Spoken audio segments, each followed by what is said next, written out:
today's vlog, hingi tayo ng tips ngayon about sports sa isang kilalang athlete na si Charot. Hindi pa ako ganun po. Okay na ako. Yan.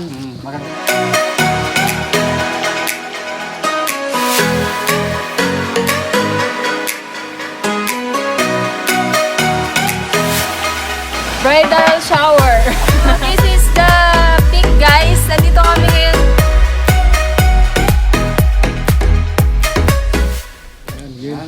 So, hello guys.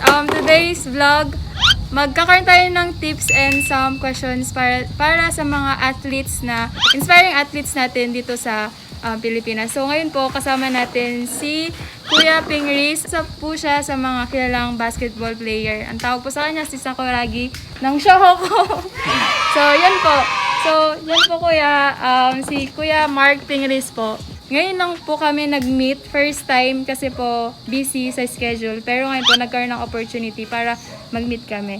So, hi kuya. Hello, how are Okay you? lang- Sa okay lang mga po. viewers dyan, how are you guys? Ayun, hi! Kasi po, di ba matagal na po kayo sa industry, sa basketball? Kailan po kayo nag-start ko yun? I start playing siguro mga 16 years old. 15, 16. Yun. Wow, grabe. 15, 16. Pero po basketball lang talaga. Hindi, nag-start ako maglaro ng badminton, and then baseball, soccer, and then basketball. And then Wow. track and field, and then basketball. Wow! So, kuya, paano mo na-determine yung specific na na sports na basketball talaga yung ipopursue mo, hindi badminton? Kasi yung best friend ko kasi, taga rito din sa Puso Review si Larry Malbog. Ay, shout out sa'yo, brother. Yun. Matangkad na ako nun eh.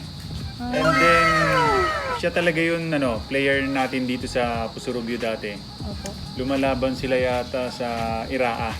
And Opo. then ako naman, hindi ako mahilig maglaro ng basketball, ganun. So yun, sabi niya, may height ka, ba't ayaw maglaro ng basketball? So, yun, tinry ko siya, and then, nagustuhan ko naman dahil nagkaroon ako maraming kaibigan about sa basketball.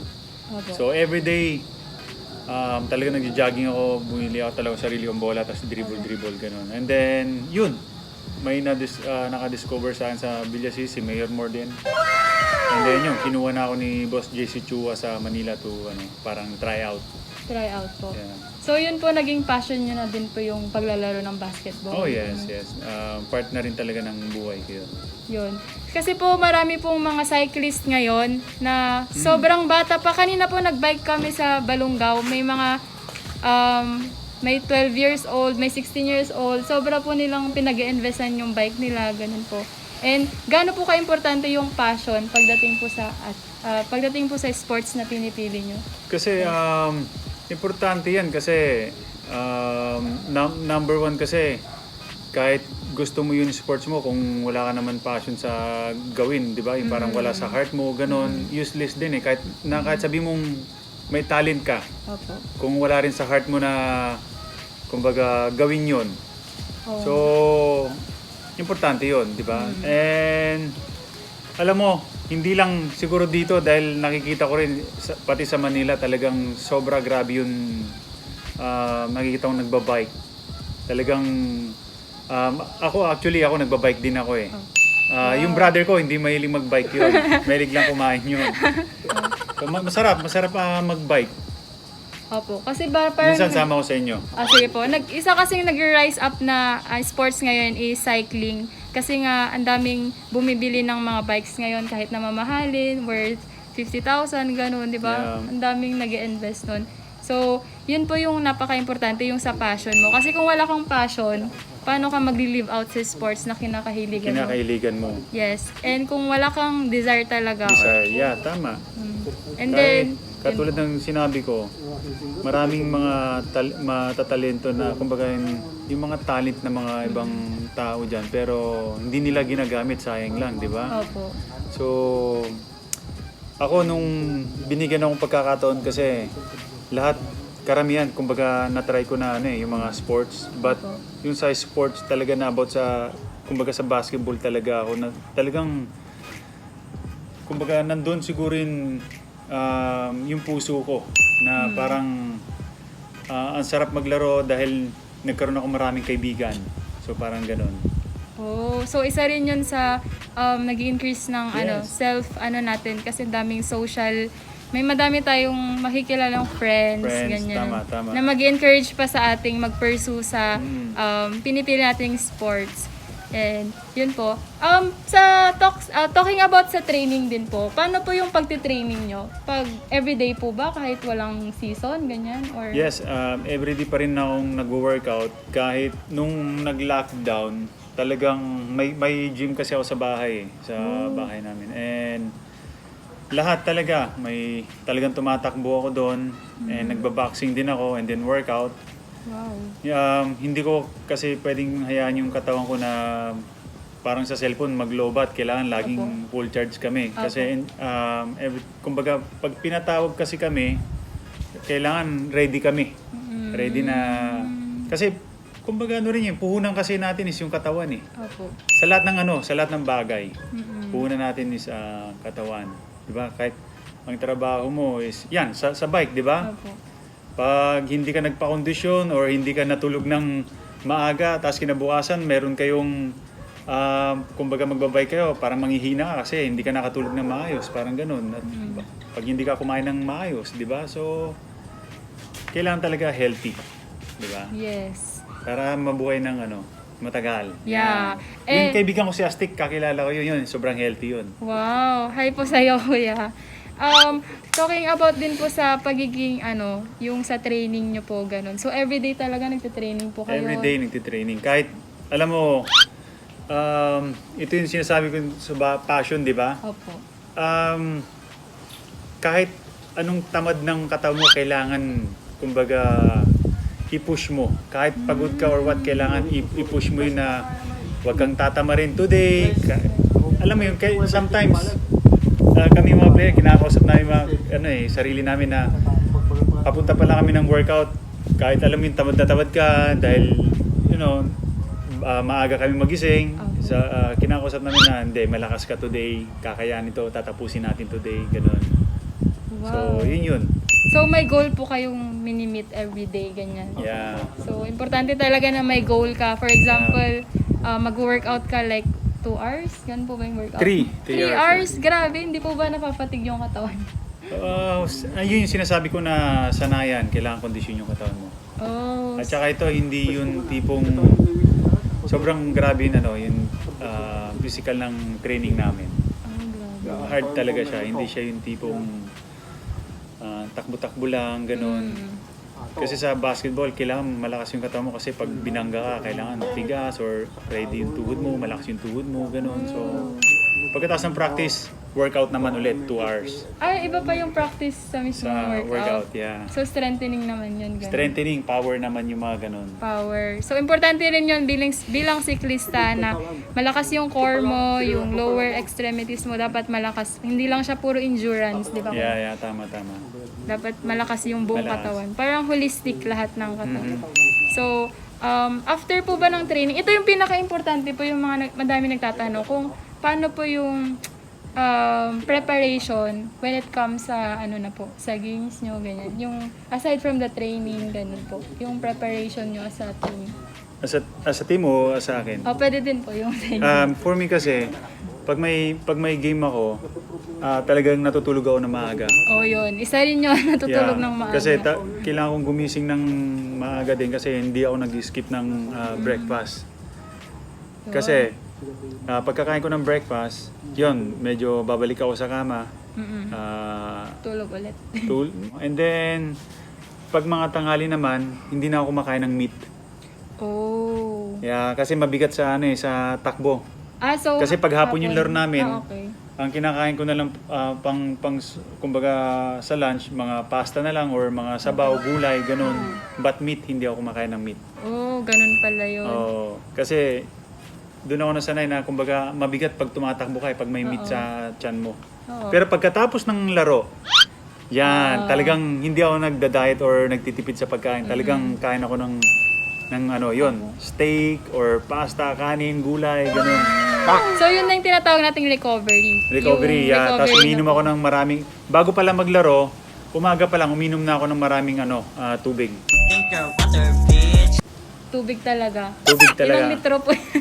Yun, hindi ko maano. Pero talagang marami. Alam mo yun, kahit ihin ako ng ihi minsan. Pero kailangan talaga yun kasi sa laro namin, grabe kasi yung pawis namin eh. Opo. Kasi pag hindi ka uminom ng maraming tubig sa amin, maya-maya pag sabi mo naka 40 minutes ka na tumatakbo, baka mag-cramps ka, ganun. Opo. So kailangan tubig talaga. Or yun, alam ko sa mga nagbabike din, yung mga may inanong mga caramel salt yung mga yan eh. Opo. Mga ganun, di ba? Opo, yung mga gel, power gel. Yeah. Sa- Ako kasi, minsan binibigyan ako ng mga energy, yung drinks. Opo. Hindi ko inano. Talagang buko or water lang Ay, ako. dapat fresh talaga. Yeah. Walang halong chemical. Yeah, hindi ako hindi ako, ayaw kong magsabi ng Opo. Mga brand. brand na. Yun po yung isa sa pinaka-importante po bilang athlete is stay hydrated.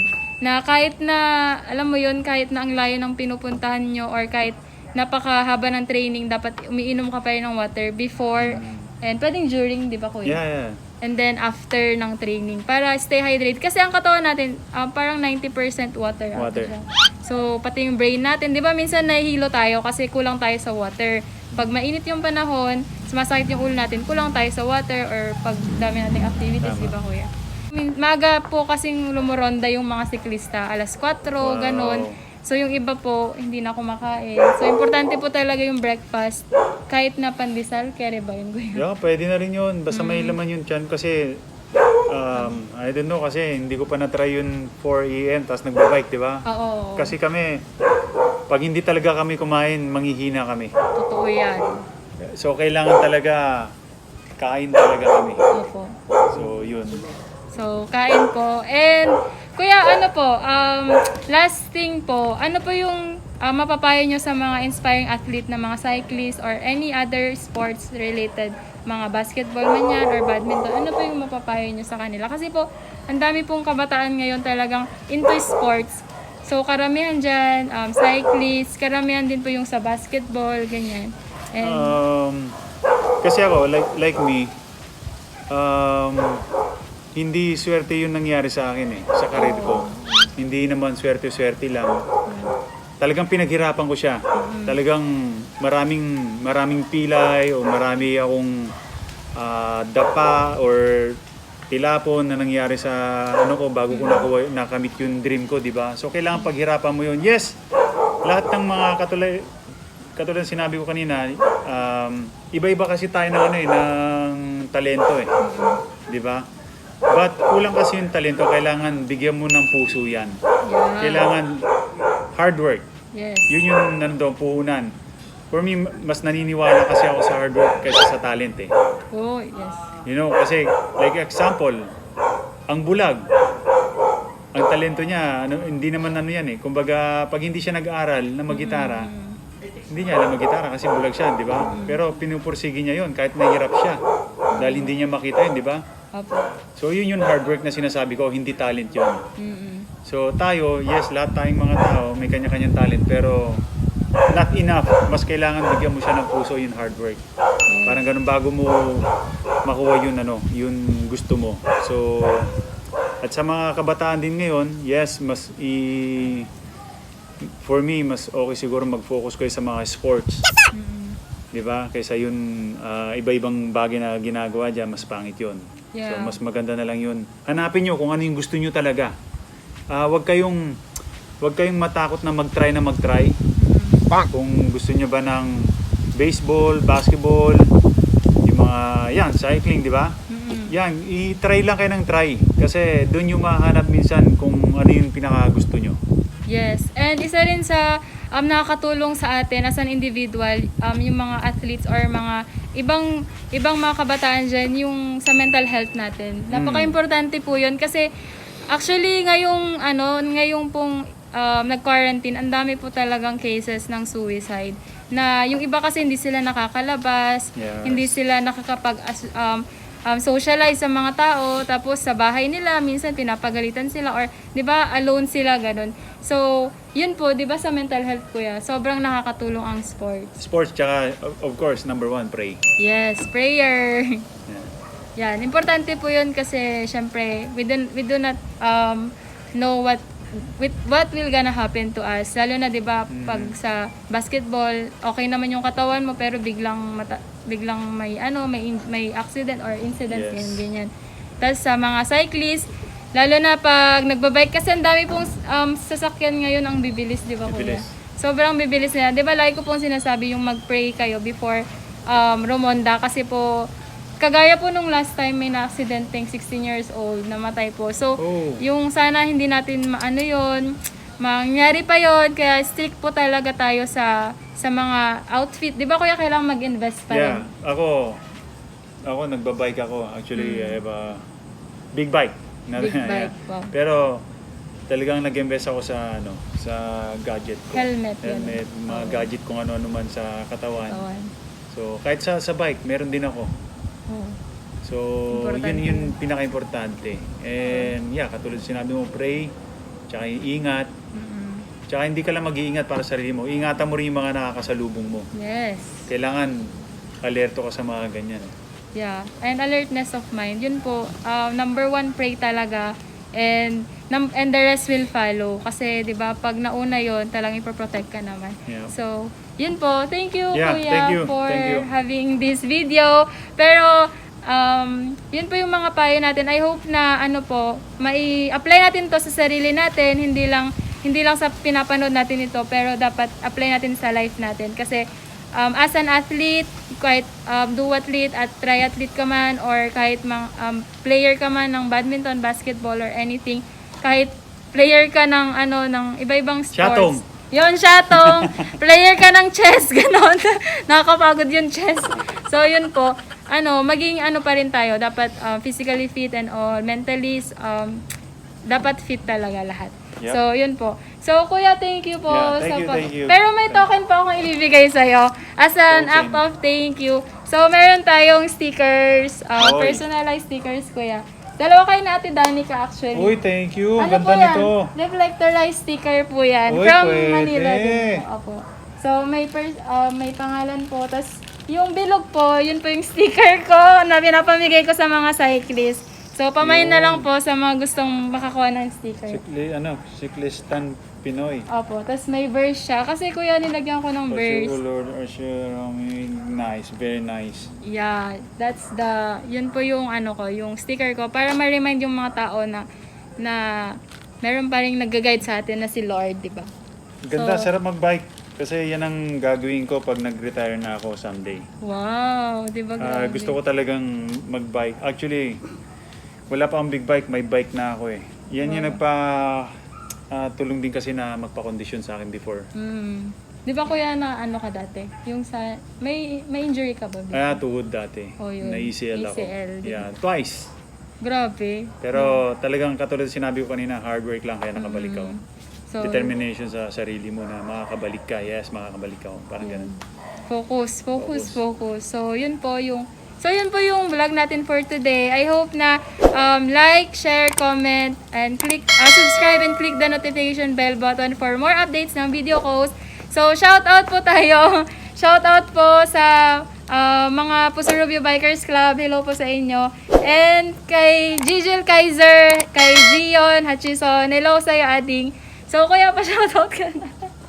Shoutout sa inyong lahat. Shoutout po. Sa lahat ng mga nabanggit niya, shoutout sa inyong lahat. And then, I promise, next time sama ko sa inyo mag-bike. Yun. So, bike tayo.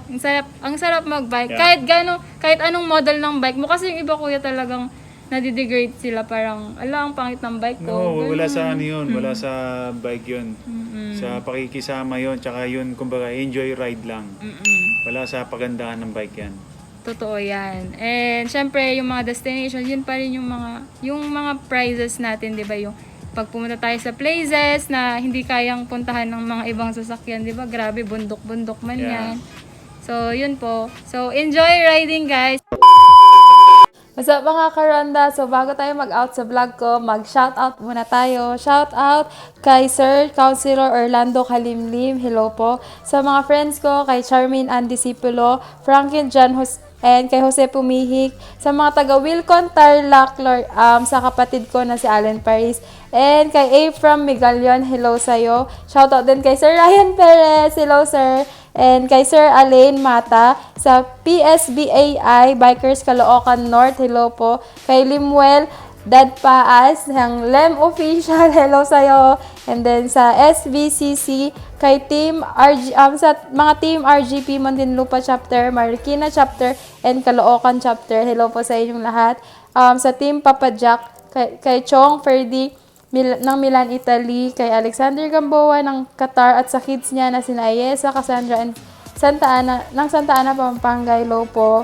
Mga taga Jeddah, Saudi, hello po sa inyo. Kay It's Me, Justine. Kay sa mga Amam Perez Cycling Alliance ng Villasis, hello po. Sa SIV Bikers ng Haro, Iloilo. Kay Ricky, Andy, Daniel, Jason, Alan Onyok, Tokayo, and Ricky, hello po. Sa Pedal Bikers, sa Cupcake Bikers, kay Andre Marquez, sa Team Saloyot at Asinggan Cycling Club, hello po. Sa Team RACE ng Anda, Pangasinan, kay JB Alcantara, mga taga Pampanga, hello po. Sa Bro Bikers Club, Chicks Box Cycling Club, One Dream Bikers Korea, sa Naz from KZ, sa Kawal Channel ng Switzerland, subscribe kayo sa kanila. Sa Colnagos Banats Bikers Group ng Rome, Italy, subscribe to Primo Cycling Club, and sa Pajak Tribe ng Cubao, Kwek Republic, Primero Team Musafa Team UAE, sa Pajak Batchak Boys ng KSA, sa ABE Cycling Club, hello po, and sa The Mortis Boys ng Mangaldan, kay Louie Tabaldo ng Abu Dhabi, sa Tara Bike Channel, John Lester Ferrer ng Manawag, sa Tropang Imo Siklista ng Cavite, hello po. Sa Omar Cake TV, VP BC ng Calamba, Laguna, Team Toros ng Batangas City, Yan Bikers ng Saudi, sa Classic Savory, Lazaro Bikers, FMTBB, Filipino Mountain Bikers Bahrain, hello po.